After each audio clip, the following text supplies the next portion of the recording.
পৰাই ষ্টাৰ্ট কৰিছোঁ একো নাই ল'ৰাটোক ম'ম' অলপ বনাই দিছোঁ তাৰপিছত এনেকৈ আৰু কিবা অলপ বনাই দিছোঁ আৰু খাবলৈ চবত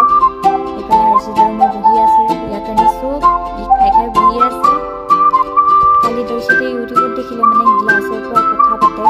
আৰু আমি এইটো মানে স্কুলত ইমান প্ৰজেক্টটো কৰিছিলোঁ ছায়েন্সৰ তাৰপিছত আৰু উপায় নাই দুটা গ্লাছ লৈ আহিছে একদম পাকঘৰৰ পৰা গ্লাছ দুটা লৈ আহি তুমি বনাই দিয়া বুলি কৈ আছে আৰু মই একদম মোৰ এম্ব্ৰইডাৰী কৰা সূতা আছিল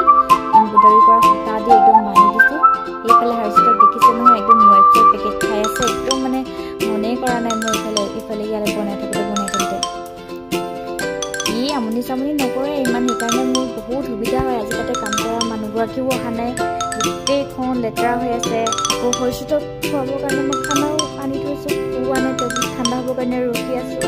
এতিয়া আৰু দৰ্শিত আৰু মই ধুনীয়াকৈ কথা শুনি আছোঁ ইমান ভাল লাগিছে আচলতে পুৰণা দিনবোৰ ঘূৰি অহা নিচিনা এতিয়া ল'ৰাৰ লগত একদম আগত আমি খেলি অহা মানে খেলবোৰ আকৌ খেলিবলগীয়া হৈছে তাহাঁতৰ লগতে দিনটো ব্যস্ত থাকিব লাগে খুবেই ভাল লাগে আজিকালি যিহেতু ডিউটি হ'ল এতিয়া খুব ফূৰ্তি কৰোঁ আৰু স্কুল বন্ধ পৰীক্ষাও শেষ হ'ল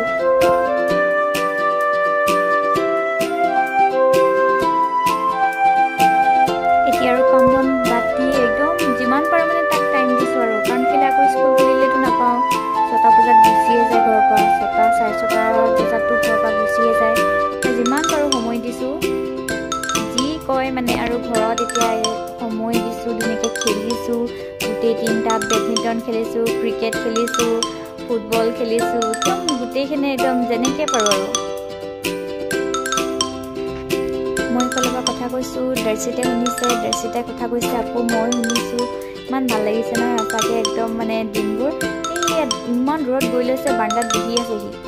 এইফালে নাচাওঁতে দেখিছে নহয় একদম পোৱালিটো কেঁচিখন মানে ময়ে লৈছিলোঁ মই লওঁতে তাতে মানে ভুলতে থৈ পালোঁ ওচৰতে একদম ৰৈ আছিলে ভাল যে নুখুছিলে তাৰপিছত সেইফালে দৰ্শিত দেখিছে নহয় একদম চকীখনৰ ওপৰত দেখিছে চুৱেটাৰটো আনি কিনি তাতে থৈ দিছে এবাৰ ভাবিছোঁ হৰ্ষিতে নুশুনে